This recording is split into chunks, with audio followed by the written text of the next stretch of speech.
মিনুকে দেখার পর পরিশি ভীষণভাবে কান্নায় ভেঙে পড়ে আর অধ্যয়নকে ফোন করে তাকে ধিক্কার জানায় আর বলে যে তোমরা আমার মিনুকে মেরে ফেললে, আমি তোমাদের কাউকে ছাড়বো না, আমার মিনুকে তোমরা আমার কাছ থেকে কেড়ে নিয়েছো।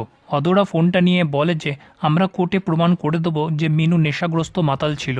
গীতা ফোনটা নিয়ে বলে যে একবার যদি আমার হাত চলতে লাগে আপনার ক্যারেক্টার সার্টিফিকেট দেওয়া বন্ধ হয়ে যাবে। মিনু কেমন ছিল সেটা আমি ঠিক কোর্টের মধ্যে প্রমাণ করে দেবো।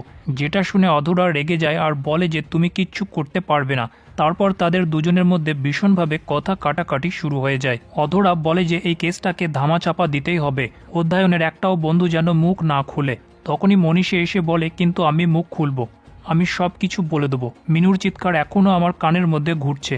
তারপর মনীষা সেখান থেকে চলে গেলে অধরা বাকির বাড়ির দুটো বউকে মনীষীকে বোঝানোর জন্য পাঠিয়ে দেয়। অধরা বলে যে আমাদের ভালো একটা লয়ারের ব্যবস্থা করতে হবে, আর পরিশি বেশি সমস্যার সৃষ্টি করলে তাকেও মিনুর কাছে পাঠিয়ে দেবো। অন্যদিকে পঙ্কজ পুলিশ স্টেশনে অধ্যয়নের বন্ধুগুলোকে গুলি চালিয়ে ভয় দেখায় আর অধ্যয়নকে ফোন করে সেটা শোনায় আর বলে যে তোদের মুখ থেকে সত্যটা আমি বার করবই। অধরা পঙ্কজকে ভয় দেখানোর চেষ্টা করলে বরং পঙ্কজ ঘুরিয়ে অধরাকে বলে যে মিনুর হত্যাকারীরা কেউ বাঁচবে না, আপনাদের সকলকে আমি আপনাদের উচিত জায়গায় পৌঁছে দেবো।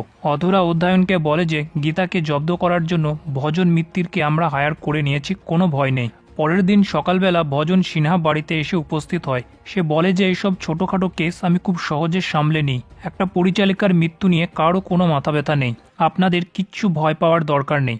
অধরা বলে যে আমার শুধু একজনকেই ভয় লাগছে, সে হচ্ছে পরিশি। পরিশি যে কোনো মুহূর্তে খেলা ঘুরিয়ে দিতে পারে, কারণ সেই সব থেকে বড় সাক্ষী। তারপর তারা কোর্টের উদ্দেশ্যে বেরিয়ে যায়। অন্যদিকে গীতা পরিশিকে বলে যে আজকে কোর্টের রায় আছে, আমাদের কোর্টে যেতে হবে।